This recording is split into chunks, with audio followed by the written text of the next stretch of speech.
இதுவரை உதவின எபினேசரே, இனிமேலும் உதவி செய்ய வல்லவரே. கமான்.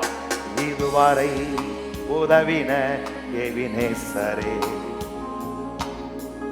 இனிமேலும் உதவி செய்ய வல்லவரே. இம்மானுவேல் நீ,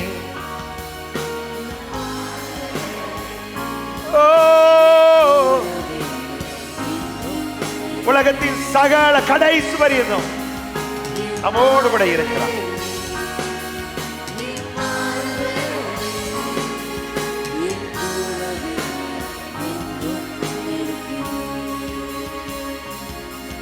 என் தந்தை நீரே, என் தந்தை நீரே, என்னை சுமந்து வந்த தெய்வம் நீரே. என் தந்தை நீரே, என் தந்தை நீரே, என்னை சுமந்து வந்த தெய்வம் நீரே. ஆண்டவருடைய வார்த்தைக்கு நேரான கணக்கு சொல்லுவோம். யோவான் சுவிசேஷம் 10ஆம் அதிகாரம் 27, 28 வசனங்களை நாம் வாசிக்கலாம். என் ஆடுகள் என் சத்தத்துக்கு செவி கொடுக்கிறது, நான் அவைகள் அறிந்திருக்கிறேன், அவைகள் எனக்கு பின் செல்லுகிறது. சொல்லுங்க, நான் கர்த்தருடைய வார்த்தைக்கு செவி கொடுக்கிறேன், அவர் என்னை அறிந்திருக்கிறார், நான் அவருக்கு பின் செல்லுகிறேன். நெக்ஸ்ட், நான் அவைகளுக்கு நித்திய ஜீவனை கொடுக்கிறேன். சொல்லுங்க, அவர் எனக்கு நித்திய ஜீவனை கொடுத்திருக்கிறார், நான் ஒரு காலம் செத்து போவதில்லை, இறந்து போவதில்லை, ஒருவரும் என்னை அவருடைய கரத்திலிருந்து பறித்து கொள்ள முடியாது. இல்ல பாஸ்டர், நான் கெட்ட வார்த்தை பேசக்கூடாது நினைக்கிறேன், பேசுகிறேன் பாஸ்டர். திட்டக்கூடாது நினைக்கிறேன், திட்டிடுறேன் பாஸ்டர். எங்கள் வீட்டுக்காரரை பற்றி பேசக்கூடாது நினைக்கிறேன், ஆமாம் இப்படி பண்ணிடுறேன் பாஸ்டர் அப்படின்னு உங்கள் மனசு சொன்னாலும் நீங்கள் தைரியமாக சொல்லுங்கள், நான் அவருடைய கரத்தில் இருக்கிறேன், அவருடைய கரத்தில் இருந்து என்னை ஒருவரும் பறித்து கொள்ள முடியாது, ஏன் அவர் எனக்கு நித்திய ஜீவனை அளித்திருக்கிறார். இந்த ஜீவனை குறித்தான காரியங்களை நீங்கள் அறிஞ்சுக்கிட்டீங்க அப்படின்னா நான் சொல்கிறேன், ஒரு நாளும் உங்கள் வாழ்க்கையில் நீங்கள் தோற்று போக மாட்டீங்க, எதை குறித்து கலங்க மாட்டீங்க. நீங்க எல்லாரும் தேவ புத்திரர்களாக, தேவர்களாக, தேவனுடைய சந்ததிகளாக அவர் அவர் அதை அப்படி சொல்ல பாருங்க. சொல்றாரு, என்னை கண்டவன் பிதாவை கண்டான் அப்படிங்கிறார்ல, அந்த இடத்துல தான் கர்த்தர் நம்மளை கொண்டு வந்திருக்கிறாரு. நீங்க அந்த இடத்துல சொல்லணும், தைரியமா சொல்லணும், என்னை கண்டவன் பிதாவை. அது எப்படி அப்படின்னு பாருங்க. என் வாழ்க்கையை பாடுறா, நான் ஒரு காலத்தில் குப்பை ஓட்டிக்கிட்டு இருந்தேன், இப்போ என்னை கர்த்தர் எப்படி வச்சிருக்காரு பார். நான் நினச்சி பார்க்குறது, ஒரு பாட்டை பாடும் பொழுது இந்த இதுவரை அப்படிங்கிற பாட்டை பாடும் பொழுது அப்படி எனக்கு திரும்பி புல்தோட்டம் ஞாபகம் வந்துருச்சு. புல்தோட்டத்தில் அங்கே இருந்து கர்த்தர் எப்படி அற்புதமாய் கொண்டு வந்திருக்காங்க பார்க்கும் பொழுது ஆச்சரியமாக இருக்கிறது. இது நம்முடைய முயற்சி, நம்முடைய தியாகம் அப்படிங்கிறதுக்கல்ல, எல்லாம் அவருடைய சுத்த கிருபை. அது என்ன சுத்த கிருபை? இல்லை நீ எப்படினாலும் வச்சு தோலை என்ன அப்படின்னு யாரு ஒருத்தர் நம்மகிட்ட ஒருத்தர் தான் அவ சொல்லுவான், அது என்ன சுத்தம், அது என்ன சுத்தம், அப்போ என்ன அசுத்தமா போவேன் என்ன, இதில் தான் குற்றம் கண்டுபிடிச்சிட்டு உட்காந்துருப்பானுங்க. அப்போ நாம் நிற்பது அவருடைய கிருபை. ஆமேன், அல்லேலூயா. அதனால நீங்க தைரியமா இருங்க. சொல்றாருங்க, அவைகள் கெட்டு போவதில்லை அப்படின்னா இன்னொரு மொழியாக இறந்து போவதில்லை அப்படிங்கிறார். அப்படி என்றால் இந்த உலகத்தில் உண்டான எந்த காரியமும் நம்மளை சேதப்படுத்த முடியாது. இதை குறித்து நான் உங்களுக்கு போதிச்சுட்டே இருக்கேன். அதில் ஒன்று என்ன அப்படின்னா, இந்த மரணம். நித்திய ஜீவன் இருக்கிறனால நீங்கள் யாராக இருப்பீங்க? பிரகாசிப்பீர்கள். நித்திய ஜீவன் இருக்கிறனால நீங்கள் யாராக இருப்பீங்க அப்படின்னா அழிந்து போக மாட்டீர்கள். நித்திய ஜீவன் இருக்கிறனால உங்கள் வாழ்க்கை, உங்களுக்குள்ளேருந்து ஜீவ ஊற்று புறப்படும். நித்திய ஜீவன் உங்களுக்குள்ள இருக்கிறனால நீங்கள் ஆளுவீர்கள் அப்படின்னு பார்த்தோம். அதில் ஒரு முக்கியமான காரியம் என்ன அப்படின்னா, உங்கள் வாழ்க்கையில் மரணம் சம்பவிப்பது இல்லை அப்படிங்கிற. அப்படின்னா சாகவே மாட்டோமா அப்படின்னு குருட்டு கேள்வி கேட்டு உட்காந்துக்கிட்டு கூடாது. உயிரோடு இருந்து என்னை விசுவாசிக்கிறவனும், சொல்லுங்க, உயிரோடு இருந்து அவரை விசுவாசிக்கிறனா மறியாமல் இருப்பேன். அப்படி அதை குறித்து நம்ம தெளிவாக அறிஞ்சுக்கிட்டோம் அப்படின்னா ஒரு நாளும் உங்கள் வாழ்க்கையில் மரண பயம் வராது. நீங்கள் மரித்து போக காலத்துக்கு முன்பாக அப்படின்னா நீங்கள் அனுமதிக்காமல் உங்கள் வாழ்க்கையில் மரணம் சம்பவிப்பது இல்லை அப்படிங்கிறத நான் உங்களுக்கு எடுத்து காமிச்சிருக்கேன். அப்போ இந்த ஒரு காரியத்தை நீங்கள் சரியாக அறிஞ்சுக்கிட்டீங்க அப்படின்னா ஒரு நாளும் உங்கள் வாழ்க்கையில் எதை குறித்து கலங்க மாட்டீங்க. அவன் டோட்டலாக உங்கள் வாழ்க்கையில் ஒரு பெரிய எப்படி சொல்ல பாருங்களேன், வேத வாக்கியங்களை பெற்ற எல்லாரும் தேவர்கள் என்று நாம் உங்கள் வேதத்தில் சொல்லவில்லையா? அப்படி சங்கீதத்தில் சொல்லதை ஏசு அங்கே எடுத்து கையாளுறார். அப்ப நீங்கள் நான் யாராக இருக்கிறோம்?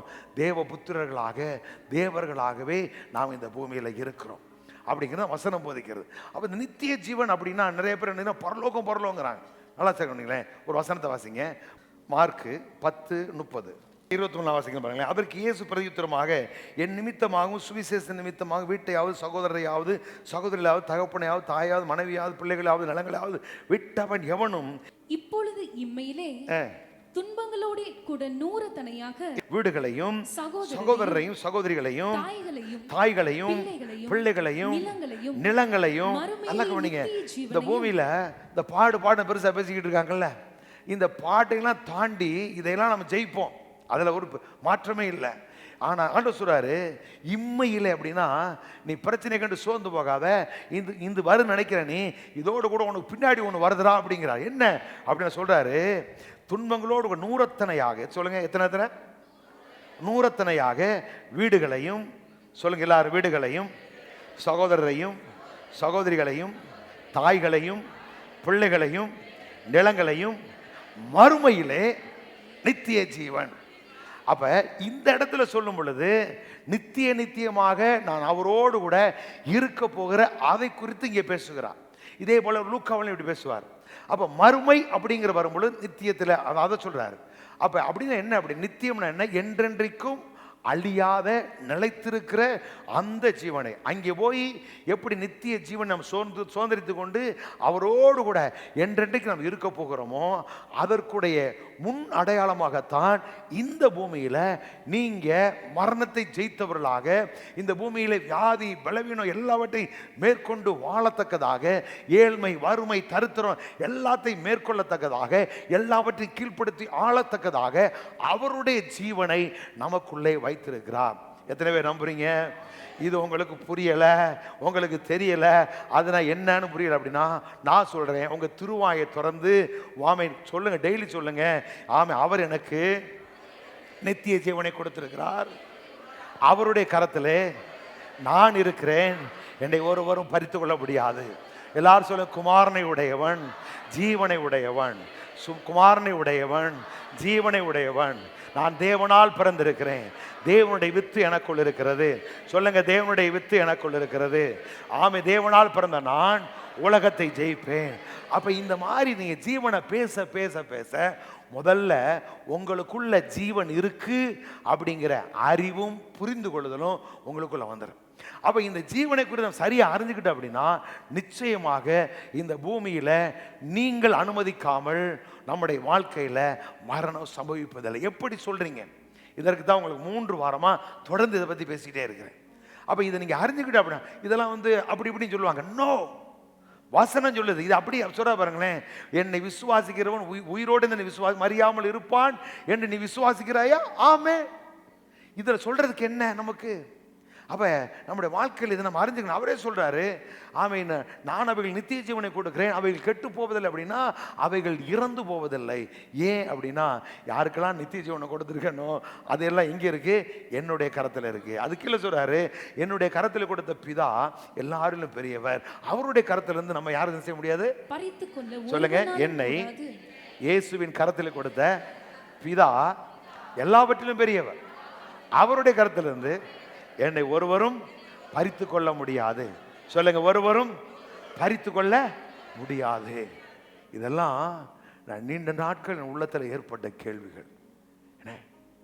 எத்தனை பேரை நம்ம இழந்திருக்கிறோம், எத்தனை உறவுகளை நம்ம இழந்திருக்கிறோம், எத்தனை வாழ வயதில் நம்ம பாதி பேர் நம்ம பள்ளி கொடுத்துருக்குறோம். இதெல்லாம் நினச்சி பார்க்கும் பொழுது உள்ளுக்குள்ள ஒரு பெரிய வேதனை. ஏன் இது? ஆனால் ஆண்டவர் கிருபையாய் இந்த சத்தியத்தை நம்ம வெளிப்படுத்தியிருக்கிறார். இதை நீங்கள் பிடிச்சிக்கிட்டீங்க அப்படின்னா நான் சொல்கிறேன், ஒரு நாள் எந்த விதத்திலும் இதை பற்றி பேச எந்த விதத்திலும் உங்களுக்கு சம்பவிக்க மரணம் வரவே வராது, உங்களை தொட முடியவே முடியாது. ஏனென்றால் மரணத்தை வென்றவர் நம்மோடு கூட இருக்கிறார். எப்படி? நான் போன வாரத்தில் முடிக்கலான்னு பார்த்தேன், என்னால் இது ஒன்றுமே புரியலை, என்னமோ நமக்கு ஒரு புதுசாக இருக்குது எனக்கு அது காரியம். நீங்கள் 2 கொரிந்தியர் 5ஆம் அதிகாரத்துக்கு வாருங்கள். 2 Corinthians chapter 5 verse 1. பூமிக்குரிய கூடாரமாகிய நம்முடைய வீடு அழிந்து போனாலும், பூமிக்குரிய கூடாரமாகிய நம்முடைய வீடு அழிந்து போனாலும், தேவனால் கட்டப்பட்ட கைவேலை தேவனால் கட்டப்பட்ட கைவேலை அல்லாத நித்திய வீடு பரலோகத்திலே நமக்கு உண்டென்று அறிந்திருக்கிறோம். பரலோகத்திலே நமக்கு உண்டென்று அறிந்திருக்கிறோம். நான் வாசிக்கிறேன் பாருங்களேன். பூமியிலே வாழ்வதற்கு கிடைத்த கூடாரம் போன்ற நம் சரீரம் அழியக்கூடியது என்பதை நாம் அறிவோம். இந்த சரீரம் அழியக்கூட என்பதை நாம் அறிவோம். ஆனால் அது நிகழும் போது தேவன் நாம் வாழ்வதற்கென்று ஒரு இடம் வைத்துள்ளார். அது மனிதரால் அமைக்கப்பட்ட இடம் அல்ல, அது பரலோகத்துள்ள வீடு, அது என்றென்றைக்கும் நிலைத்திருப்பது அப்படிங்கிறார். இந்த சரீரம் அழியக்கூடியதான், ஆனால் அழியாத ஒரு சரணம் இருக்கு, அது பரலோகத்தில் வச்சிருக்கிறாரு அப்படின்னு சொல்லிட்டு வரும் பொழுது சொல்றாரு. அடுத்து 2வது வசனத்துல, ஏனெனில் இந்த கூடாரத்திலே நாம் தவித்து, இந்த கூடாரத்திலே நாம் தவித்து நம்முடைய பரம வாசஸ்தலத்தை தரித்துக்கொள்ள, நம்முடைய பரம வாசஸ்தலத்தை தரித்துக்கொள்ள மிகவும் வாஞ்சை உள்ளவர்களாய் இருக்கிறோம். தரித்து கொண்டவர்களானால் நிர்வாணிகளாய் காணப்பட மாட்டோம். நான் வாசிக்கிறேன் பாருங்களேன் 2வது வசனத்தை. நாம் பூமியில் இருக்கும்போது நாம் துன்பப்படுகிறோம். கடவுள் நமக்கு புதிய உடல்களை சந்திக்கும் பரலோகத்துக்கு செல்ல விரும்புவதால் நாம் அடிக்கடி புலம்புகிறோம். அப்படின்னா பாரசமும் தவிக்கிறோன்னா ஒரு காலம் வரப்போகுது, அந்த உடலை போய் நான் தரித்து கொள்ள போகிறோம், அதை நினச்சி நம்ம என்ன செய்யணும், பூமியில் தவிக்கிறோம் அப்படின்னு சொல்லிட்டு சொல்கிறாரு. தரித்து கொண்டவளான நிர்வாணிகளாய் காணப்பட மாட்டோம் அப்படின்னா என்ன அர்த்தம் அப்படின்னா, அதில் நான் வாசிக்கிறேன் பாருங்களேன். அதில் நிர்வாணிகள் அப்படின்னா 3வது வசனம், அதை பெற்றுக்கொண்டால் நாம் உறைவிட மற்றவர்களாக இருக்க மாட்டோம் அப்படிங்கிறோம். ஒரு நாள் வரும், அதை நான் பெற்றுக்கொள்ள போகிறோம். அப்படி பெற்றுக்கொண்டோம் அப்படின்னா உறைவிட மற்றவர்களாக, வீடு இல்லாமல் இருக்கிற மாதிரி நாம் இருக்க மாட்டோம். ஏன்னா அழிவில்லாத கூடாரம் அது அப்படிங்கிறார், நிலைத்திருக்கிற கூடாரம் அப்படிங்க. அப்படி சொல்லிட்டு வரும் பொழுது 4வது வசனத்துல, இந்த கூடாரத்தில் இருக்கிற நாம் பாரம் சுமந்து தவிக்கிறோம், இந்த போர்வையை களைந்து போட வேண்டும் என்று விரும்பாமல்.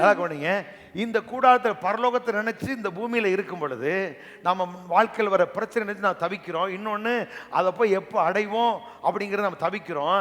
இந்த போர்வை, அதனால இந்த சூழ்நிலையை களைந்து போட வேண்டும் என்று விரும்பாமல். எப்படி சொல்றா பாருங்களேன், அங்கே போய் அதை தரித்துக்கொள்ள அதை நினைக்கும் பொழுது நாம் தவிக்கிறோம். ஆனால் இந்த போர்வையை களைந்து போட, இந்த சூழ்நிலையை களைந்து போட வேண்டும் என்று விரும்பாமல், மரணமானது ஜீவனாலே விழுங்கப்படுவதற்கு, சொல்லுங்க, மரணமானது ஜீவனாலே விழுங்கப்படுவதற்கு போர்வை தரித்தவர்களாய் இருக்க வேண்டும், போர்வை தரித்தவர்களாய் இருக்க வேண்டும் என்று விரும்புகிறோம் அப்படிங்கிறார். இப்ப ஏன் கடவுள் இந்த சரீரத்தில் நம்ம வச்சிருக்காரு அப்படின்னா, மரணமானது ஜீவனாலே விழுங்கப்படுவதற்காக. அப்ப எந்த மரணம் உலகத்தை ஆட்டி படைத்து கொண்டிருக்கிறதோ, எந்த மரணத்தை கண்டு மனிதன் அடுங்கி கொண்டிருக்கிறானோ, இந்த மரணத்தை நமக்குள்ள இருக்கிற ஜீவனை பாருங்க. முதல்ல இப்படி வாயை திறந்துகிட்டு இருக்க. நீ முதல்ல பண்ணி போயிருந்தீங்கன்னா தெரியும், இல்லை டிஸ்கவரி நீங்கள் பார்த்துருக்கீங்க. சென்னையில் முதல்ல பண்ணி போயிருந்தேன். ரொம்ப நேரம் இப்படி பார்த்துட்டே இருந்தால் ஒன்று இப்படி திறந்துக்கிட்டே இருந்துச்சு. அதில் போய் ஊறுப்பட்ட அப்படியே உட்காருது. உட்காந்தவன லவக்கு நினைச்சிருது, மூடிடுது. இப்போ அதே போல தான் நமக்குள்ள கர்த்தர் என்ன பண்ணிருக்கார் அப்படின்னா, ஜீவனை கொடுத்துருக்கிறார். இந்த ஜீவன் எப்படிப்பட்டது அப்படின்னா, மரணத்தை விழுங்கக்கூடியது. அப்படின்னா மரணத்தை சொல்லுவாங்கல்ல, துண்டு விட்டு வாய ஒன்றும் இல்லாமல் மாதிரி வாயை துடைக்கிறான் பாரு அப்படின்னு பாப்பா. நீ பார்த்துருக்கீங்களா? நான் அப்படி ஆளெல்லாம் பார்த்துருக்குறேன். லவக்குன்னு எடுத்து வாயில் போட்டுட்டு அப்படி தொடச்சிட்டு அப்படியே ஒன்றும் இல்லாமல் இருக்கும். புரதார் சொல்லுங்க புரதார் அப்படின்னா பார்த்துருக்கியா? அப்போ முழு பூசணிக்காய் சோத்தில் மறைக்கிறான் அப்படின்பாங்க. அந்த மாதிரிலாம் பேசியிருக்கோம்ல. அந்த மாதிரி நமக்குள்ள இருக்கிற ஜீவன் என்ன செய்யுது அப்படின்னா, மரணத்தை எப்படி சொல்ற, எதுக்காக அந்த சரீரத்தில் வச்சிருக்காருன்னா, மரணமான, சொல்லுங்க, ஜீவனாலே, சொல்லுங்க, மரணமானது ஜீவனாலே விழுங்கப்படுவதற்காக நான் இந்த சரீரத்தில் இருக்கிறேன். அப்ப எதற்காக கர்த்தர் நம்மளை பூமியில் வச்சிருக்காரு அப்படின்னா, மரணத்தை ஜெயித்து, மரணத்தை விழுங்கிட்டு, தைரியமா, கம்பீரமா 100 வயது தாண்டினாலும் நீங்க சந்தோஷமா இருக்கணும். பாருங்க, இருப்பீங்களா? ஆமென் சொல்லுங்க பார்ப்போம். ஆமென் சொல்லுங்க பார்ப்போம். நீ இதெல்லாம் சொல்லணும். 100 வயது உள்ளவன் வாலிபன் என்று எண்ணப்படுவான் அப்படிங்கிறார். அப்ப எதற்காக கர்த்தர் வச்சிருக்காரு அப்படின்னா, இந்த போர்வையை தரித்து போட வேண்டும் விரும்பாமல், இந்த பூமியை விட்டு போக யாருதான் விரும்புவா? விரும்பாமல் எதற்காக வச்சிருக்காரு? மரணத்தை ஜீவனாலே விழுங்குவதற்காகவே இந்த சரீரத்திலே போர்வை தரித்தவர்களால் இந்த சரீரத்திலே நாம் இருக்கிறோம் அப்படிங்கிறார். அப்ப கடவுள் நம்மளை வச்சிருக்கிறது எதுக்காக அப்படின்னா சத்தியத்தை அறிந்து, பாருங்க எப்படி சொல்றா பாருங்களேன், எல்லாரும் ரட்சிக்கப்படவும் சத்தியத்தை அறிகிற அறிவை அடையவும். இந்த சத்தியத்தை அறிகிற பொழுதுதான் நாம விடுதலையோடு கூட மகிழ்ச்சியா சந்தோஷமா ஒரு மகிமையான வாழ முடியும். இல்லை அப்படின்னா ஏதோ நம்மளுடைய உழைப்புனா கொஞ்ச நாள் வண்டி ஓடுமே ஒழிய அதுக்கப்புறம் முடியாது. அப்போ சத்தியத்தை அறிகிற பொழுது நமக்குள்ள ஜீவன் இருக்கு. இந்த ஜீவன் எப்படிப்பட்டது அப்படிங்கிற அறிய அறிய அறிய அறிய அந்த ஜீவன் நமக்குள்ள பெருக ஆரம்பிக்கும். பெருக பெருக பெருக இந்த சின்ன முதல்ல இப்படி திறக்கும், பெரிய முதல்ல இப்படி திறக்கும். மரணமா எங்கே, எதுக்கு, யாருக்கு, அதெல்லாம் எங்களுக்கு வராது அப்படின்னு சொல்லிட்டு நீங்கள் தைரியமாக வெற்றியாய் மகிழ்ச்சியாய் வாழ்றதுக்கு தான் இந்த சரத்தில் கத்தர் வச்சிருக்காராம். அப்போ உங்களுக்குள்ள இருக்க மரண ஜீவன் எப்படிப்பட்டது அப்படின்னா மரணத்தை ஜெயமாய் விழுங்கக்கூடிய, சொல்லுங்க, என்னோடக்குள்ள இருக்க ஜீவன் மரணத்தை விழுங்கக்கூடியது, மரணத்தை விழுங்கக்கூடியது, நான் சாகாமல் பிழைத்திருப்பேன். சரி, அப்படி சொல்லிட்டு அடுத்த வசனம் சொல்றாரு, இதற்கு நம்ம ஆயத்தப்படுத்துறவர் தேவனே ஆவி என்னும் அச்சாரம். நல்லா கவனிங்க, இந்த நிலைப்பாடு என்ன, ஜீவன் மரணத்தை விழுங்கணும். சொல்லுங்க, ஜீவன் மரணத்தை விழுங்கணும். இதற்கு நம்மளை ஆயத்தப்படுத்துறோம். எப்படி, இப்போ ரீகன் பையனை கொண்டு கிரவுண்டில் விடுறாப்புல, எதுக்கு, கிரிக்கெட் விளையாடணும் அப்படின்னு ட்ரெயின் பண்ணுறாங்க. இப்போ நாம் ஒரு விளையாட்டை விளையாடுறதுக்கு என்ன செய்யணும், பிள்ளைங்களை பயிற்சி வைக்கிறோம். இப்போ நம்ம சர்ச்சில் போன வாரம் வந்தா பாருங்க, ஒரு 5-6 மெடல் கொண்டு வந்தா, வெங்கலம் சில்வர் அப்படின்னு. என்ன முடுக்கானுதா ஸ்கேட்டிங்கில் அடிச்சு பட்டையை கிளப்பிட்டு இருக்கா. நான் சீனக்கார பிள்ளையெல்லாம் பார்த்துக்கிட்டு பொறாமப்பட்டுக்கிட்டு இருந்தேன், என்னடா அது இந்த சப்பு முக்காரன் தான் இந்த இதெல்லாம் வரமா, நம்ம பிள்ளைய வராதுன்பது. இப்போ வேறு லெவலில் வந்துக்கிட்டு 2 ஸ்கேட்டிங்கில் போய் அப்பப்போ பார்த்தா ஒரு 4-5 தூக்கிட்டு வருது மாதம். என்னன்னு கேட்டால் இப்போ ஸ்டேட் லெவலில் போயிட்டாங்க அந்த முடுக்கான பிள்ளை. பெரிய ஆச்சரியம். போன வாரம் முந்தின வாரம் மறந்துட்டேன், அதனால் இந்த வாரத்தில் நீங்கள் வச்சுக்கண்டா, என்ன இதை வச்சு நான் என்ன செய்ய போகிறேன், எனக்கு இதை வச்சு நான் என்ன செய்ய போகிறேன் அப்படின்னா, இல்லை நான் வச்சுருந்தா நீங்கள் மறந்துட்டீங்கன்னா ஆத்தி என்ன மாதிரி இருக்குது பார்த்தீங்களா முடுக்கான இருந்தாலும் என்ன.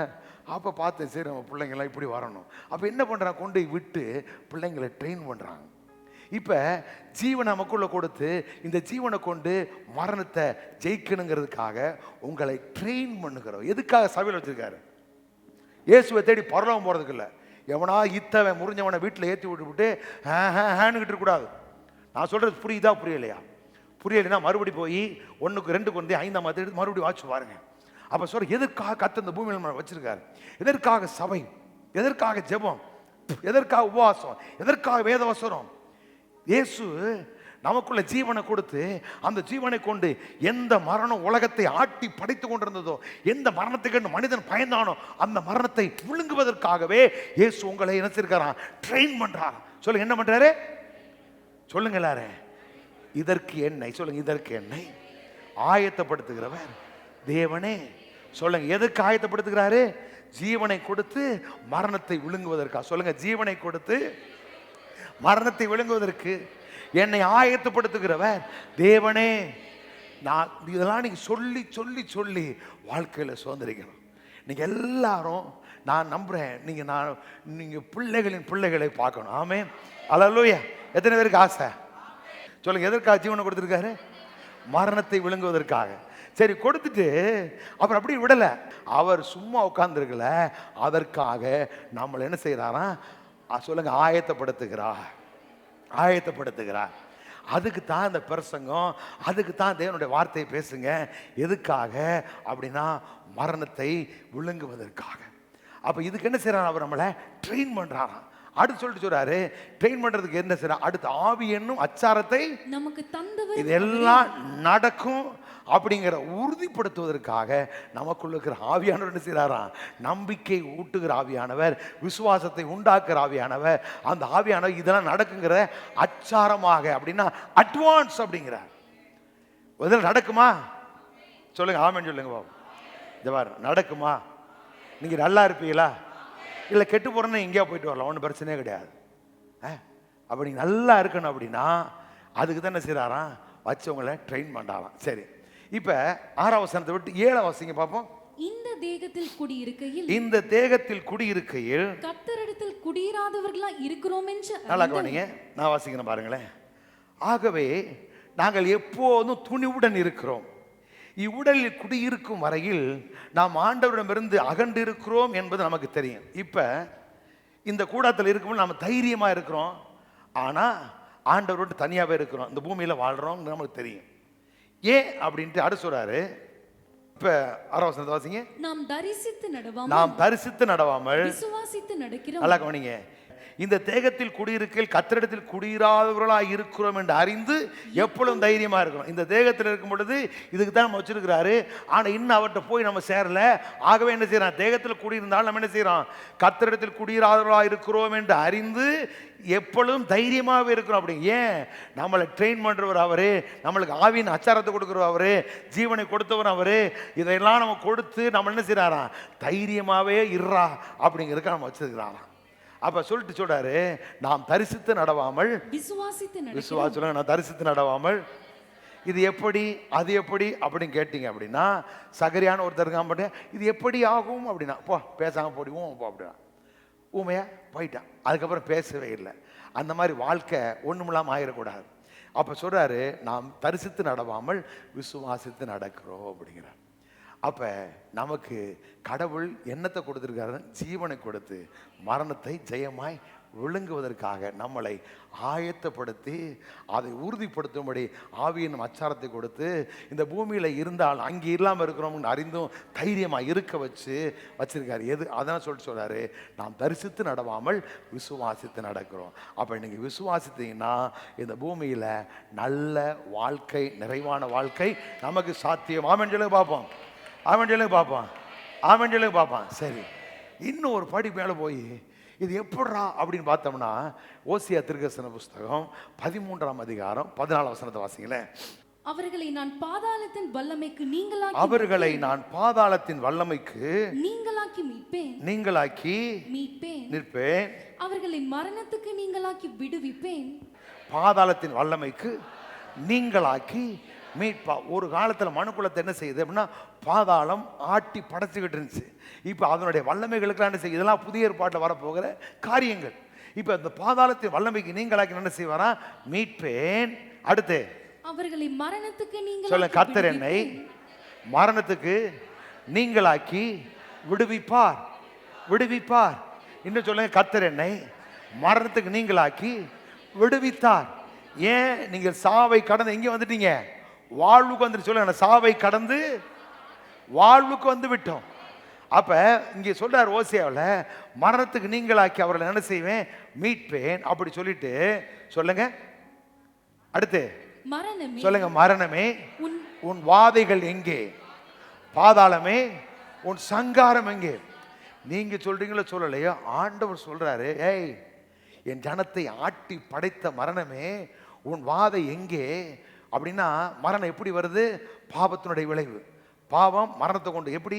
வியாதி, வேதனை, வறுமை, தரித்திரம், பட்டினி, பசி, இதெல்லாம் கொடுத்து மனசு எங்கே கொண்டு வருது? மரணத்தை கொண்டு வருது. இப்போ கேட்குறாரு, மரணமே உன் வாதை, உன் நோய் எங்கே? பாதாளமே உன் சங்காரம், நீ எதை வச்சு என் பிள்ளைகளை கொல்லுவ? எப்படி கர பாருங்க. என்னைக்காவது வசனத்தை யோசிச்சிருக்கீங்களா? நீங்கள் ஒழுங்கா பைபிள் படிக்கணும். நம்ம எல்லாம் சும்மா செமி மாதிரி உட்காந்துக்கிட்டு எதாவது பார்த்துக்கிட்டு இருக்கக்கூடாது. யாரை சொல்கிறாங்க கேட்டுக்கிட்டு இருக்கக்கூடாது. இங்கே சொல்கிறாரு, ஆண்டவர் சொல்கிறாரு, மரணமே உன் வாதை எங்கே? பாதாளம் உன் சங்காரம் எங்கே? மனம் மாறுதல் கண்களுக்கு மறைவானதாக இருக்கும் அப்படின்னா ஆண்டவர் சொல்கிறாரு, நான் மனம் மாற மாட்டேன். மவளே, என் ஜனத்தை வாட்டின இந்த மரணத்தையும் இந்த பாதாளத்தையும் நான் செய்ய மாட்டேன். சங்காரம் பண்ணாம கழுத்தை அறுக்காம விட மாட்டேன் அப்படிங்க. நான் சொல்லலை, அவர் சொல்கிறாருயா. மனம் மாறுதல் கண்களுக்கு மறைவாயிருக்கு. நான் இதுல என்ன செய்ய போறதில்ல, மனம் மாறவே மாட்டேன் அப்படிங்கிறார். இதுல இருந்து நான் விலகவே மாட்டேன். ஏன்? என் பிள்ளைகளை மேய்ந்து கொண்டிருந்த அந்த மரணத்தை நான் அழிக்காம விட மாட்டேன்னு சொல்லி ஓசியாவில் இயேசு பிறப்பதற்கு முன்பாக 500-600 ஆண்டுகளுக்கு முன்பாகவே ஆண்டவர் சொல்லி வச்சிருக்கிறார். என்னைக்கே அதை பார்த்துருக்கோமா? நமக்கெல்லாம் பாமே பரிசுத்தம் கொடுத்து வரும் பொழுது சாட்சியா இருக்கணும், சாட்சியா இருக்கணும், இப்படித்தான் கேட்டிருக்கிறோம். நல்லா கவனிங்க.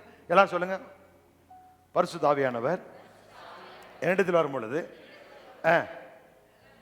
பலன் அடைந்து. சொல்லுங்க எல்லாரும் வசனத்தை. யூதேயாவிலும் சமாரியாவிலும், முதல்ல எருசலேமிலும் யூதேயாவிலும் சமாரியாவிலும் பூமியின் கடைசி பரியந்தம் ஒரு ஆள் சொல்லுங்க. சாட்சியால நம்ம எப்படி பிரசங்கம் கட்டணும் தெரியுமா? சாட்சியாக இருக்கணும், சாட்சியாக இருக்கணும். இந்த அவர் சாட்சியாக இருக்குன்னு சொல்ல, சாட்சிகளாய் இருப்பீர்கள் அப்படிங்கிற. அப்போ நீங்கள் இந்த சத்தியத்தை கேட்டு ஆவியானவர் நம்ம கொடுக்கப்பட்டதுனால பலன் அடைந்து நம்மளை இந்த பலன் அடையும் என்ன ஆகும்? நம்ம எப்படி இருப்போமா? சாட்சியாய் நாம் இருப்போம். வியாதி இல்லாமல், வேதனை இல்லாமல், வறுமை இல்லாமல் நம்மளை சாட்சியாய் இப்படி சொல்லுங்க. இருக்கணும் இல்லை, இருக்கணுங்கிற பிரச்சனை நம்ம நிறைய கேட்டுட்டோம். இருக்கணும், இருக்கணும், நீ சாட்சியாக இருக்கணும், நீ சாட்சியாக இருக்கணும். சாட்சி கெட்டு போச்சுன்னா அப்படி இப்படின்னு சொல்லிக்கிட்டு ஏய், சாட்சி இருக்கணுங்கிறதல்ல, சாட்சியாய் இருப்பீர்கள். அப்படின்னா என்னை ஒருத்தர் சாட்சியாய் வாழ வைப்பார். சொல்லுங்க, கர்த்தர் என்னை. அப்படின்னா கீழே இருக்கிறவங்களை தூக்கி ராஜாக்களோட பிரபுக்களோட அமர பண்ணி என்ன செய்வாரா? அவர் மகிமைப்படுவாரா? அப்ப இதான் சாட்சி. அப்ப இதெல்லாம் எங்கே? இதில் நீங்க பலனடைய அடைய அடைய இது உங்க வாழ்க்கையில உயர் வந்துகிட்டே இருக்கு. கர்த்தர் தான் தெய்வங்கிறதுக்கு நீங்கள் யாரா இருக்கணும்? சாட்சிகளா இருக்கணும். அப்ப சொல்றாரு, என் மனம் மாறுதல் என் கண்களுக்கு மறை உனக்கு நம்ம அது என் இது எப்படி மறை எனக்கு நான் தெரியாம மாதிரியே இருப்பேன், மனம் மாறவே மாட்டேங்கிறார். அப்படின்னா தேவன் நீங்க சாகாம வாழணுங்கிறதுக்காக எவ்வளவு வைராக்கியம் பாராட்டுறா பாருங்க. அப்ப இங்க என்ன நடக்குது அப்படின்னா எல்லாமே வித்தியாசமா இருக்கு. மறிச்சு கொஞ்சம் வயசுல மறிச்சிருப்பா, பிள்ளைங்க மறிச்சிருப்பாங்க, ஏதாவது ஒரு இடத்துல போய் நின்றுக்கிட்டு ஆமே கர்த்தருக்கு பிரியமானது கர்த்தர் எடுத்துக்கிட்டாரு, நல்ல போராட்டத்தை போராடினார், ஓட்டத்தை முடித்தேன், 40 வயசு 38 வயசுல 50 வயசுல ஏண்டா சொல்றியா? சொல்றேன், நீ மூல போய் சேரு. ஜனங்க போயிருப்பான். ஆனா என்ன சொல்றோம் நம்ம? நல்ல போராட்டத்தை நான் அந்த வசனத்தை ஒரு நாள் யூஸ் பண்ணதே கிடையாது. எனக்கு ஏன்னா எங்கேயோ ஒன்று இடிச்சுக்கிட்டே இருந்துச்சு. நல்ல சோதரன் இப்படி சொல்லுவேன் ஒழிய நல்ல போராட்டத்தை போறான்னு நான் இதுவரைக்கும் யாருமே என்ன செய்ய மாட்டேன். இந்த வயசான டிக்கெட்டை வேணா சொல்லுவேன், ஆனா ஒருத்தர் நான் நல்ல போராட்டத்தை போறான்னு சொல்லவே மாட்டேன். எனக்கா நீங்க வாயிலிருந்து பார்த்துருக்கீங்களா? ஏன் எனக்குள்ள ஒரு புழுக்கு இருந்துகிட்டே இருந்துச்சு. ஏன் இது நடக்குது, ஏன் நடக்குது, வசனம் எப்படி இருக்கு, என்னது எப்படி அப்படிங்கிறதுலாம் என் உள்ளத்துல கேள்வி. அதனால கர்த்தருக்கு பிரியமான சகோதரன் எடுத்துக்கிட்டார் ஆண்டவர்னு சொல்லவே மாட்டேன். ஏன்னா ஆண்டவர் சொல்றாரு, உன்னை நான் சாகடிக்காம விட மாட்டேன், மனம் மாறுதல் கண்களுக்கு மறைவாயிருப்பதாக. இன்னும் ஒரு படி மேல போய் சொல்றாரு. எங்க? ஏசாயா 25:6 வாசிங்க பாப்போம். சேனைகளின் கர்த்தர் இந்த மலையிலே சகல ஜனங்களுக்கும் ஒரு விருந்தை ஆயத்தப்படுத்துவார். ஆண்டவர் சொல்றா பாருங்க, எங்க கொல்கத்தா மலையில ஒரு சகல ஜனங்களுக்கு என்ன செய்வாரா?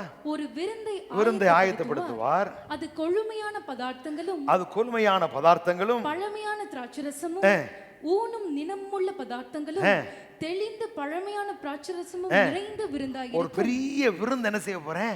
மலையில நான் ஆயத்தம் பண்ண போறேன் அப்படிங்கிறார். அப்படின்னா என் ஜனங்கள் நல்லா சாப்பிட்டு நல்ல ஆரோக்கியம் தான் சாப்பிட்றதுக்கு நீ பயந்த சாப்பிடாத. அப்ப கடவுள் அனுமதி இல்லை, நீ பயந்த. எப்படி சொல்ற? யோபுட்ட சொல்றாரு, யோபு சும்மாவா தேடுறான் அப்படின்னு சொல்லும்போது ஆண்டு சொல்றாரு, அவன் உன் கரத்தில் இருக்கிறான். ஏன்னா அவனுக்கு என்ன அப்படின்னா என் பிள்ளைங்க தப்பு பண்ணிருப்பாங்களோ அப்படிங்கிற பயம். அப்ப என்ன ஆயிடுச்சு? பயப்படும் பொழுது நீ பிசாசுடைய கைக்கு போயிட்ட. அதனால என்ன செஞ்சுட்டான்? அவன் வேலையை செஞ்சு விட்டான். அதனாலதான் பயந்த காரியம் நடக்குங்கிற. அப்ப நீ சாப்பிடல பயப்படக்கூடாது சொல்றாரு. இப்படித்தான் நீ சாப்பிடணும். இல்லையா பயம் ரொம்ப பயந்து சாப்பிடாத, விட்டுரு. அது என்ன 2 துண்டு வேணா ஒன்று பண்ணு, வாங்கிட்டு சமைச்சு மோந்து பார்த்துட்டு வச்சுருங்க. புரியுதா? அப்படி சொல்றாரு சிலுவையில். ஏய் இதெல்லாம் இங்கே அங்கேயா? நம்ம சாப்பிட நல்லா இருக்கணுங்கிறதுக்காக இதுக்கெல்லாம் இந்த மரணத்தை உண்டாக்குற காரணமா இருக்கிற பிசாசை அங்கே வச்சு நசுக்கி விட்டுருக்காரு. சொல்றாரு அது நிறைந்த விருந்தாயிருக்கும். அடுத்த வசனத்தை வாசிங்க. சகல ஜனங்கள் மேலுள்ள முக்காட்டையும் சகல ஜாதிகளையும் நல்லா கவனிங்க. எல்லார் மேலுள்ள முக்காடு, அந்த பாவம் இதையெல்லாம் அனுபவிக்க முடியாதபடி, கடவுளை பார்க்க முடியாதபடி நம்மளை மூடிக்கிட்டு இருந்துச்சு. இந்த பாவம் என்ன செய்யும்? மனுஷனை அப்படி மேய்ஞ்சுக்கிட்டே இருக்கு, தெரியாது. நல்ல வாலிபர் வயசு நல்லா குடிப்பான். குடிச்சு ஒரு நாள் இழுத்த ஒண்ணு பாருங்க. அப்ப வாலிபருக்கு ஒன்றும் தெரியாது. அப்ப என்ன செய்ய? பாவம் அவனை கொஞ்சம் கொஞ்சமா அரிச்சுக்கிட்டே இருக்கும், மேய்ஞ்சுக்கிட்டே இருக்கும். இப்ப சொல்றாரு சகல ஜனங்கள் மேல் உள்ள முக்காட்டையும் சகல ஜாதிகளையும் மூடி இருக்க மூடலையும் இந்த மலையிலே அகற்றி போடுவார். எல்லாரையும் மூடி இருக்கிற எது அடிமைப்படுத்தி எழும்ப முடியாம வச்சுக்கிட்டு இருக்கிற வியாதி, வேதனை, மரணம், பயம் எல்லாத்தையும் என்ன செய்ய போறேன், மலையில அகற்றி போடுவார். இப்ப 8வது வசனத்தை வாசிங்க. அவர் மரணத்தை ஜெயமாக நல்லா விழுங்குவார். கவனிங்க. மரணத்தை ஜெயமாய் விழுங்குவார். கர்த்தராகிய தேவன், கர்த்தராய் தேவன் எல்லா முகங்களிலும் இருந்து எல்லா சொல்ல கர்த்தராய் தேவன் என் முகங்களில் இருந்த முக்காட்டை நீக்கி என் கண்ணீரை துடைத்து என் மேல் இருந்த நிந்தையை பூமியில் இராதபடி முற்றிலும் நீக்கி விடுவார். கர்த்தரே இதை சொன்னார். அப்ப ஆறு சொல்ற, நான் சொன்னேன்டா, நான் சொன்னேன். இப்ப கர்த்தர் சொன்னா செய்வாரா செய்யாம விடுவாரா? கட்டாயம் செஞ்சார். எங்க? அப்படியே நீ ரிவேர்ஸ்ல போய் 1 Corinthians 15 வாங்களேன். 52 வாசிங்க. எக்காலம் தொனிக்கும், எக்காலம் தொனிக்கும், அப்பொழுது மரித்தோர் அழிவில்லாதவர்களாய் எழுந்திருப்பார்கள். எக்காலம் தொனிக்கும் பொழுது மரித்தோர் அழிவில்லாதவர்களாய் எழுந்திருப்பார்கள், நாமும் மறுரூபமாக்கப்படுவோம். சரி, இது எப்படி சொல்றாரு அப்படின்னா, கடைசி அவர் வருகையில் நடக்க போற சம்பவத்தை சொல்றார். அப்படி சொல்லிட்டு வரும் பொழுது நாமும் மறுரூபமாக்கப்படுவோம், அழிவுள்ளதாகிய இது அழிவில்லாதாகிய இது அழியாமையையும், சாவுக்கேதுவாகிய இது சாவாமையும், சாவுக்கேதுவாகிய இது சாவாமையும் தரித்துக் கொள்ள வேண்டும். நல்லா கவனிங்க. நம்முடைய சரீரம் அழிவுள்ளது. இதான் முதல்ல பார்த்தா அழிவுள்ள கூடாரம் அப்படிங்கிறார். இந்த சரீரம் அழிவுள்ளது. எப்ப? அவருடைய வருகையில மரித்தோர் முதலாக எந்திரிப்பாங்களாம்.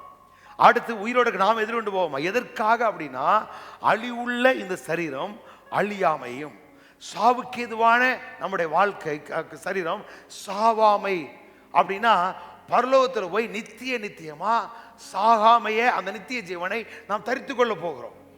அப்படின்னா அங்கே வியாதி இல்லை, அங்கே வேதனை இல்லை, அங்கே மரணம் இல்லை. அது ஒரு நாள் சம்பவிக்க போகுது. அதற்கு முன் அடையாளமாகத்தான் இந்த பூமியில அப்பேற்பட்ட வாழ்க்கை நாம் வாழணும். அதான் சொல்றாரு, பரலோகத்தில் நம்முடைய சித்தம் செய்யப்படுவது போல பூமியில் நம்முடைய சித்தம். பரலோகத்தில் வியாதி இல்லை, வேதனை இல்லை, வறுமை இல்லை, கஷ்டம் இல்லை, கண்ணீர் இல்லை, மொத்தத்தில் சாவு இல்லை, பேய் இல்லை. இப்ப அங்கே எப்படியோ அதனுடைய முன் அடையாளம் தான். எப்படி? ஒரு சூரியன் உதிக்கிறதுக்கு முன்பாக 6 மணிக்கு உதிக்குதுன்னா 5:30 மணிக்கு என்ன செய்யுது? வெளிச்சம் வருது.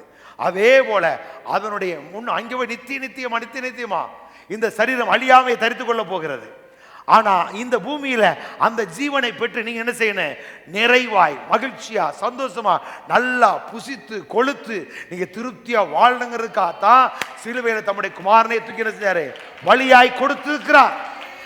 ஆண்டு சொல்றாரு, என் மனம் மாறவே மாறாது, மாமனை உன்னை கழுத்து அறுக்காம விட மாட்டேன் அப்படிங்கிறார். உன்னை கொல்லாம விட மாட்டேன். ஏன்? இதெல்லாம் அவருக்குள்ள இந்த வைராக்கியம். கடவுள் ஒரு மனுஷன் ஒரு நோக்கத்தோடு படைக்கிறாரு. படைத்த இந்த மனிதனை பிசாசு மோசம் போக்கி மரணத்தை கொண்டு வந்து பாதாளத்தை கொண்டு போயிட்டான். கடவுள் பார்த்தாரு, காலம் நிறைவேறின பொழுது அதனுடைய குமாரனை இதுக்குத்தான் அனுப்புறாரு. சும்மா பரலோகம் சாட்சியா வாழணும், சாட்சியா வாழணும். எவன்டா சொன்னா உங்களுக்கு? யாரா எங்கேயாவது வரும் பொழுது சோழனா போய் போட்டவன், இத்தவன், முறிஞ்சவன், குடிஞ்சவன், இருந்தவன் வீட்டுக்குள்ள வந்தான், அதோட போய் பக்கில் உள்ள கொண்டு தள்ளி விட்டுருவேன். எவ்வளவு பெரிய காரியம் பாருங்க. இதெல்லாம் நமக்கு தெரியாம போயிருச்சு. இதனால எத்தனை பேர் நம்ம இழந்துட்டோம்னு நினைக்கிறியா? அப்ப நமக்குள்ள ஒரு வைராக்கியம் வரணும். எதுக்காக கர்த்தர் சிலுவையில பலியானார்? பரலோகம் போக அப்படி நினைக்கவே கூடாது. அது ஒரு நாள் வரும். ஆனா இந்த பூமியில நீங்க நல்லா என்ன செய்யணும்? வாழணும். அதுக்காக கர்த்தர் ஜீவனை கூட ஒரு நாள் அந்த அழியாமைக்குள்ள போறோம். ஆனா இந்த பூமியில நாம் என்ன செய்யணும்? மரணத்தை ஜெயமாய் விழுங்கணும். மரணம் நமக்கு வராது, நீங்க அனுமதிக்காம வரவே வராது. எத்தனை பேர் நம்புறீங்க? நான் சொல்லல, கர்த்தருடைய வார்த்தை சொல்லுகிறது. அப்ப நம்முடைய வாழ்க்கையில இந்த பூமியில எல்லாவற்றும் நிறைவாக வாழணும். அப்படி சொல்லி அடுத்த வசனத்தை நீங்க வாசிக்க தொடர்ந்து, அழிவுள்ளதாகிய இது அழியாமையும் சாவுக்கேதுவாகிய இது சாவாமையும் தரித்துக் கொள்ள வேண்டும். தரித்துக் கொள்ளும் போது மரணம் ஜெயமாக விழுங்கப்பட்டது என்று எழுதியிருக்கிற வார்த்தை நிறைவேறும். எங்கே எழுதியிருக்கு அப்படின்னா, மரணத்துக்கு அதிகாரியை பிசாசை தம்முடைய மரணத்தினாலே அழித்தார். ஹீப்ரு 2:14 தானே? மரணத்துக்கு அதிகாரி பிசாசு என்ன செய்தாரா? மரணத்தால் அழித்தார்.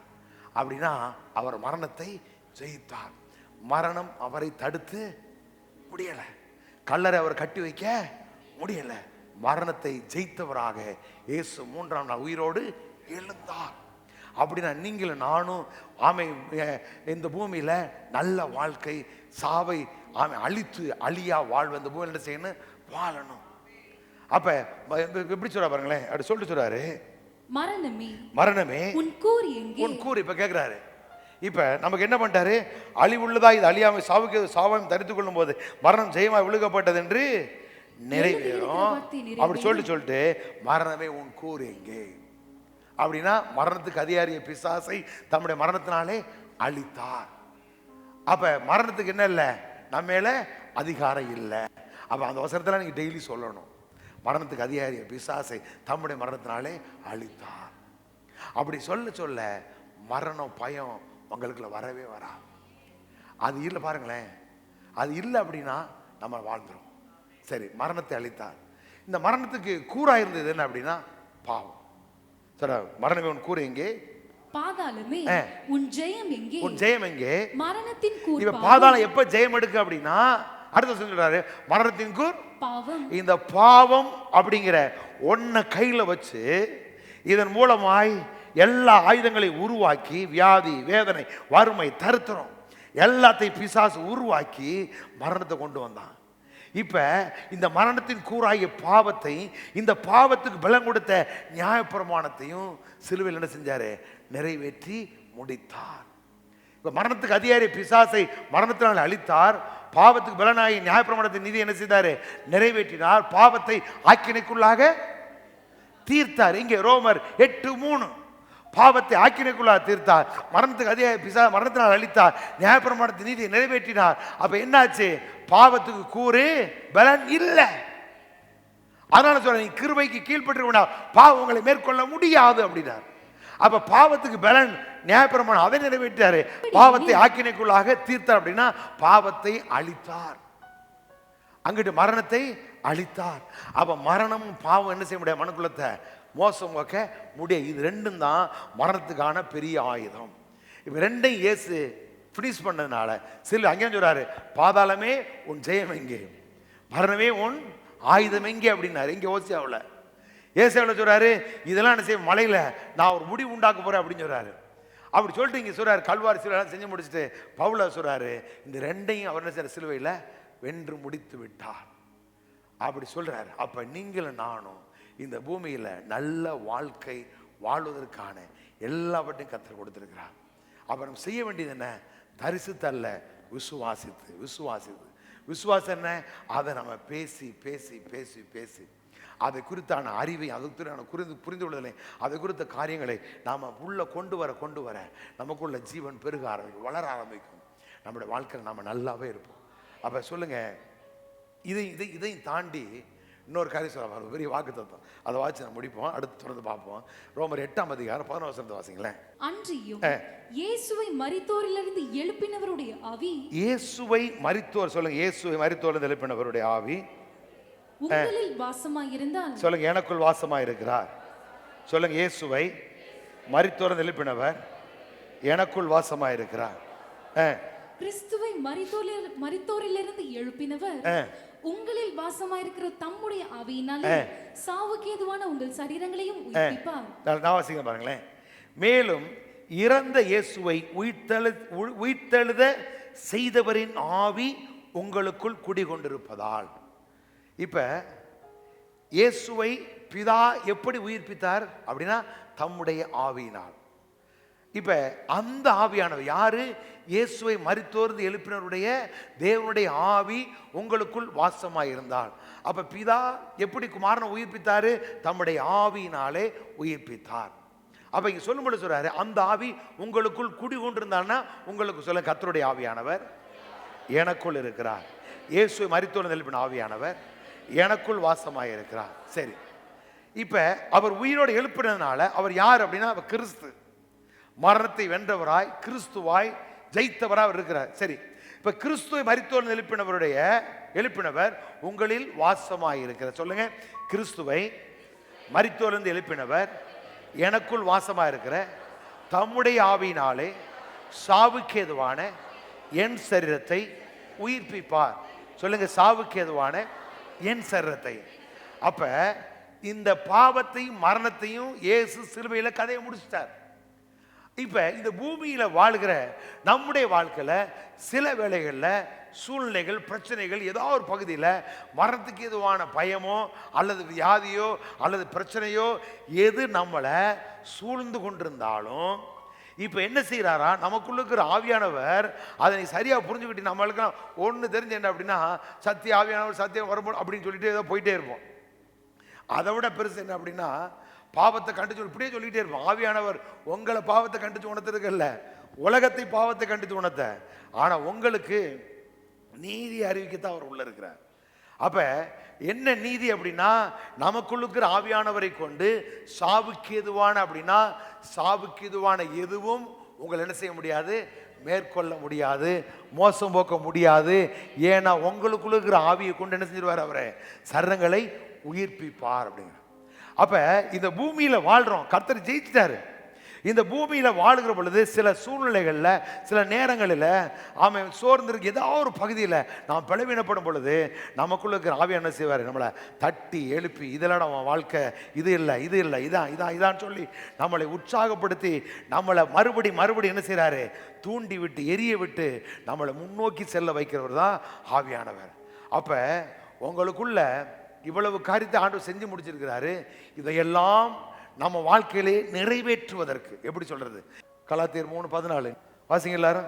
ஆபிரகாமுக்கு உண்டான ஆசீர்வாதம், ஆபிரகாமுக்கு உண்டான ஆசீர்வாதம் கிறிஸ்து இயேசுவினால் புறஜாதிகளுக்கு, கிறிஸ்து இயேசுவினாலே சொல்லுங்க எனக்கு வரும்படியாகவும், ஆவியை குறித்து சொல்லப்பட்ட நான் வாசிக்கிறேன் பாருங்களேன். ஆபிரகாம் கிடைத்த ஆசி கிறிஸ்து இயேசு கிறிஸ்துவின் வழியாய் பிறகினத்தாருக்கு கிடைக்கவும். ஆபிரகாமுக்கு ஆசீர்வாதம் எல்லாருக்கும் கிடைக்கணும். அடுத்து வாக்களிக்கப்பட்ட தூய ஆவியை நாம் விசுவாசத்தின் நம்பிக்கையின் வழியாய் பெற்றுக்கொள்ளவுமே இவ்வாறு செய்தார். ஏன் இயேசு சிலுவையில் மரித்தார், ஏன் நமக்காய் சாபமானார் அப்படின்னா, ஆபிரகாமுக்கு உண்டான ஆசீர்வாதம் இயேசு கிறிஸ்து மூலமாய் நமக்கு வரவும், ஆவியானவரை குறித்து சொல்லப்பட்ட வாக்குத்தத்தத்தை நாம் பெற்றுக்கொள்ளவும். அப்படின்னா ஆவியானவர் எதுக்கு இருக்கிறார் அப்படின்னா, உங்களை உயிர்ப்பித்து உங்களை சகல சத்தியத்துக்குள்ள நடத்தி உங்களுக்குள்ள, அதுக்கு தான் மீட்கப்படும் நாளுக்கென்று முத்திரையாய் ஆவியானவர் எப்படிலாம் சொல்றாரு பாருங்க. நீ யாராவது ஒருத்தன் நம்ம ஆளுக்கு பாருங்க என்னத்தையாக யோசிக்கிறானுங்க, என்னென்னமோ சொல்றாங்க, நீங்க பரலோகம் போகணும் ஆயத்தமா இருக்கணும். ஏய் என்னையா சொல்றிய, வசனம் என்னையா சொல்லுது, எனக்கு பரலோகம் உண்டுங்கிறத அட்வான்ஸ் அச்சாரமாய் மீட்கப்படும் நாளுக்கென்று முத்திரையா நான் மீட்கப்படுவேங்கிறதுக்கு அடையாளம் அச்சாரமாகத்தான் கர்த்தருடைய ஆவியானவர் நமக்குள்ள இருக்கிறாராம். இதை நீங்க சரியா புரிஞ்சுக்கிட்டீங்க, படிச்சிட்டீங்கனாலே போதும், வாழ்க்கையில வெற்றி பெற்றுவோம். அப்ப எதுக்காக ஆமேன் நம்ம இயேசு நமக்கு சிலுவையில் சாபமானார் அப்படின்னா, ஆபிரகாமுக்கு உண்டான ஆசீர்வாதம் இயேசு கிறிஸ்து மூலமாய் நமக்கு வரவும், தூய ஆவியானவர் குறித்த வாக்குத்தத்தத்தை நம்பிக்கையின் வழியாய் பெற்றுக்கொள்ளவும். அப்ப ஆவியான மூலம் என்ன வாக்குத்தான், ஆவியானோட வாக்குத்தத்தை என்ன, ஆவியான பற்றி வாக்குத்தான் அவர் நமக்குள்ள இருக்கிறனால சாவுக்கு ஏதுவான சரீரத்தை உயிர்ப்பிப்பார். அதனால உங்க வாழ்க்கையில வியாதியோ பலவீனமோ மன சோர்வுகளோ எதுவும் உங்களை மேற்கொள்ள முடியாது. ஏன்னா உங்களுக்குள்ள ஆவி என்ன செய்வாரு, உங்களை உயிர்ப்பிக்கிற வேலையை செஞ்சுக்கிட்டே இருப்பார். இதை நம்ம சரியா புரிஞ்சுக்கிறோம். அப்ப நான் சொல்றேன், அவன் அடுத்த வாரம் இதுதானே பேசுவோம், எனக்கு என்னமோ தெரியல, நான் அவ்வளோ பெரிய ஆள்லாம் கிடையாது. ஆனால் ஒரு என்ன, நான் நேற்று போய் 2 நாளைக்கு முன்னாடி தான் அப்படியே நான் பைபிள் படிக்கும்போது இந்த 2 கொஞ்சம் 5 என் கண்ணில் பட்டுச்சு. அடுத்து யோசியாவுக்கு போனோம்னா அங்கே சொல்கிறாரு, என் மனம் மாறுதல் என் கண்ணுக்கு தூரமாக இருக்குங்க அப்படிங்கிற. எனக்கு அதெல்லாம் பார்த்தோன்னா பயங்கர வைராக்கியம். ஏன்னா கடவுள் பாருங்களேன் எவ்வளோ வைராக்கியம் பாராட்டுறாருன்னு. அதனால தாங்க தன்னுடைய பிள்ளையவே ஏங்க பிசாசு அப்படியே மொத்தமாக கட்டி அவரால் போட்டிருக்க முடியாது. ஏன் அப்படின்னா அது நீதி அல்ல, தேவன் எல்லாவற்றையும் சரியா செய்கிறார். அப்ப பிள்ளைகள் மாம்சத்தை ரத்தத்தை உடையவர்களாக இருக்க, அவரும் நம்மை போலவே மாம்சத்தை ரத்தத்தையும் உடையவர்களானார். அப்ப இந்த ஓசியா வாட்சணும்னு எனக்குள்ள அப்படியே ஒரு மாதிரி பத்து எரிஞ்சிருச்சு. இனி ஒருத்தரை நான் சாக விட மாட்டேன்.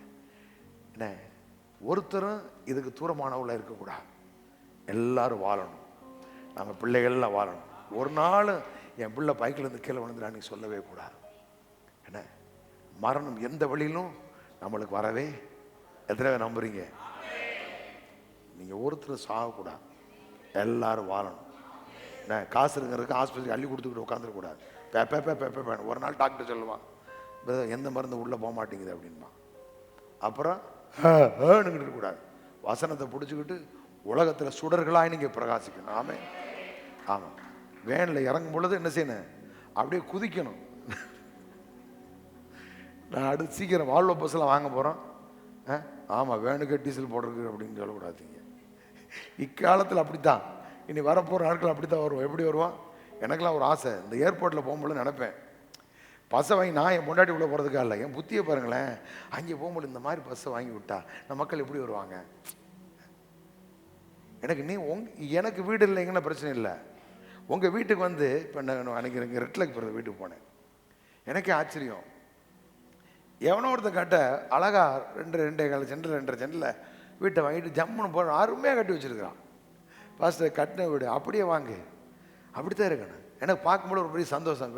முதல்ல போயிட்டு உள்ளே போயிட்டு ஒரு பார்த்தேன். நான் எப்போ போனேன்னு இப்படி ரவுண்ட் அடித்து பார்ப்பேன், நல்லா எப்படி இருக்குது, கதை எப்படி இருக்குன்னு. நான் அந்த மேரின்னு ஒரு பாட்டி இருந்துச்சுல்ல, அது வீடு வாங்கன்னு சொன்னேன். வீடு வாங்குது நல்லா இல்லை, கவனமாருன்னு சொன்னேன். அந்த கலாணி பொருள் வச்சு மேலே கட்டி கடைசியை பார்த்து எல்லாம் உள்ளே போயிட்டு இருக்கு. அவன் கவர்மெண்ட் வேலை விட வேலை மாதிரி செய்வான் போல. மண்ணில் சிமெண்ட்டை கலடான்னா சிமெண்ட்டில் மண்ணை கலக்கிறான் அவன். அப்படி கலந்து எல்லாம் கீழே போயிட்டு இருக்கு. அவன் நான் போகும்பொழுது நம்மளுக்கு அந்த வேலை தெரியுமா, நான் 5 ரூபா இருக்கும் பொழுது சித்தாள் வேலைக்கு போன ஆள், 50 ரூபா இருக்கும்போது கொத்தனா கரண்டி பிடிச்சாள் நம்மளுக்கு. ஆனால் சகலகலா உள்ள மாதிரி நான். அப்போ 5 ரூபாய்க்கு நான் சித்தாள் வேலைக்கு போயிருக்கிறேன். 50 ரூபா இருக்கும் பொழுது எனக்கு 35 ரூபா கொடுப்பாங்க கொத்தனாருக்கு, கல் எடுத்து அரிசினன் மாதிரி போயிட்டு இருந்தேன். அப்போ எல்லாம் நமக்கு தெரியும். போகணும்னா மூஞ்சி முகரெல்லாம் பார்ப்பேன், நிலை எப்படி இருக்குது, கதவு எப்படி இருக்குது என்னன்னு பார்ப்பேன். நான் பார்த்தோன்னே தெரியும் இந்த வேலைப்பாடு எப்படி இருக்குது அப்படின்னு. நான் சொல்ல நல்லா இருக்குதுன்னா சொல்ல மாட்டேன், சரியில்லைன்னு சொன்னோம்னா உங்கள் மனசு சோர்ந்துடும். அதனால் சொல்ல மாட்டேன். போயில சோகத்தை பார்ப்பேன், எப்படி பூச்சிருக்கான், என்ன பண்ணியிருக்கான், ஏது பண்ணியிருக்கான். உங்களுக்கு தெரியுதோ தெரியலையோ, நீங்கள் தண்ணி ஊற்றுலையோ ஊற்றலையோ, நான் கேட்பேன் நல்லா கூரிங் பண்ணிங்களா, நல்லா செஞ்சீங்களா. ஏன் அப்படின்னா எனக்கு நீங்கள் வாழணும், என் மேலே இருக்கிற அபிஷேகம் அந்த மாதிரி. நீங்கள் வீட்டை கட்டி குடியிருக்கணும். அப்படி முடிச்சுட்டு வெளியே வந்து பார்க்குறேன், நான் ஏதோ இப்படிக்கான இருக்குன்னு பார்த்தா நல்லா அகலமா அருமையாக இருக்குது பார்க்க முடியல. எனக்கு பார்த்தோன்னே பெரிய சந்தோஷம். ஆனால் உள்ள இருக்கிற ஆண்டவர் சொன்னார், இது வந்து இவனுக்கு தான் இப்போ தான் ஸ்டார்டிங்கு, இன்னும் என்ன செய்ய பெரிய காரியங்களை பார்க்க அப்படின்னாரு. கண்களை ஏறெடுத்து பாருங்கள். அப்படி பார்க்கும் பொழுது உங்களுக்குள்ள விசுவாசம் வேலை செய்ய ஆரம்பிக்கும். இயற்கைக்கு அப்பாற்பட்ட விதத்தில் வேலை செய்யும். ஆமே, நீங்கள் ஒன்றும் இல்லாத மாதிரி தெரிவிங்க. ஆனால் ஏற்ற காலம் வரும் பொழுது ஒருத்தவன் தட்டுவான், மாப்பிள்ள எந்திரி, பார்வோன் உன்னை அழைக்கிறார். ஆண்டு சொல்லுவாரு, ஏமே மேலே ஏறி வா அப்படின்பாரு. இந்த சோடிடு நான் வா நம்புறேன். ஆமாம், ஒருத்தர் கேட்டேன், அங்கே வேணாம் ஹரியனுக்கு வந்தோன்னே, அங்கே ஒருத்தர் வேலை பார்க்குறான், நான் உன்கிட்ட ஜெபம் பண்ணி தர்றேன், கொஞ்சம் பணத்தை கூட என்ன செய்ய அட்வான்ஸ் போடு அப்படின்னு. நீ ஆனால் இன்னொருத்தர் சொல்ல, பாஸ்டர் இவன்ட்ட கொடுத்தேன், ஃபாதர் இவன்ட்ட கொடுத்தேன், சோப்பில் போட்டுருவோம் அப்படின்னு. ஒரு ஆளை வச்சிருக்கிறேன். நடக்கும், பூமியை நாம் சுதந்திரிப்போம், வீடுகளை நீங்கள் கட்டி குடியிருப்பீர்கள். நிச்சயமா நம்மளை கொண்டு கர்த்தர் பெரிய காரியங்களை செய்வார். நாம் எல்லாரும் நல்லாவே இருப்பீங்க, உங்கள் குடும்பம் நல்லாவே இருக்கு. சொல்லுங்க, நான் நல்லா இருப்பேன், நான் வாழ்ந்திருப்பேன், நான் செழித்திருப்பேன், என் கூடார செழிக்கும், என் பிள்ளைகள் செழிப்பார்கள். அவன் எல்லா கரகத்தில் ஆண்டு ஸ்தோத்திரம் பண்ணுவோம். அவர் நல்லவர், சர்வ வல்லவர், அவர் கிருபை என்றும் உள்ளதே. அவர் நல்லவர், சர்வ வல்லவர், அவர் கிருபை என்றும் உள்ளதே. ஹல்லேலூயா, ஹல்லேலூயா, ஹல்லேலூயா. ஆமென். சொல்ல, கர்த்தர் எனக்கு நித்திய ஜீவனை கொடுத்திருக்கிறார். நான் அவருடைய கரத்தில் இருக்கிறேன். நான் மரித்து போவதில்லை, நான் வாழ்ந்திருப்பேன், நான் செழித்திருப்பேன். கர்த்தரே எனக்கு ஜீவனம், தீர்க்காயுசுமா இருக்கிறார். கர்த்தர் எனக்கு ஜீவனம், தீர்க்காயுசுமா இருக்கிறார். என் ஆயுசு நாட்களை பெருக பண்ணுவார். மரணமானது ஜீவனாலே விழுங்கப்படுவதற்காகவே நான் இந்த சரீரத்திலே இருக்கிறேன். ஆமென். இதற்கு என்னை ஆயத்தப்படுத்துகிறவர் தேவனே, ஆவியின் அச்சாரத்தை எனக்கு தந்தவரும் அவரே. நல்ல கரங்களை தட்டி praise the Lord. hallelujah, hallelujah, hallelujah. நல்ல பிதாவே, நன்றியோடு நாங்கள் ஸ்தோத்திரிக்கிறோம். சத்தியத்தை அறிவீர்கள், சத்தியம் உங்களை விடுதலை ஆக்கணும். நாங்கள் அறிந்திருக்கிற இந்த காரியங்களிலே நாங்கள் உறுதியாக இருந்து இன்னும் அதில் பெருகத்தக்கதாய் என் ஆண்டவர்களுக்கு அனுக்கிரகம் செய்யுங்க. என்னில் உள்ள வெளிச்சம் நாளுக்கு நாள் பிரகாசிக்கட்டும். அந்த வெளிச்சம் ஜனங்களுக்குள்ளே பற்றி எரியட்டும். ஜீவ வசனத்தை பிடித்து கொண்டு இந்த புத்துநகரில் சுடர்களாய் என் ஜனங்கள் பிரகாசிப்பார்களாக, எங்கள் குடும்பங்கள் பிரகாசிப்பதாக, பிள்ளைகள் எதிர்காலங்கள் பிரகாசிப்பதாக, என் ஜனங்களின் தலையாய் வைத்திருக்கிறீர் ஆகவே சொல்லுங்க, ஆகவே நான் கீழாக மாட்டேன், நான் மேலாவேன். எல்லாம் கை வச்ச கர்த்தர் என்னை தலையாய் வைத்திருக்கிறார், தலையாய் வைத்திருக்கிறார். கர்த்தர் என்னை முத்துநகருக்கு தலையாய் வைத்திருக்கிறார். நான் கீழாகாமல் மேலாவே. நல்ல கரங்களை தட்டி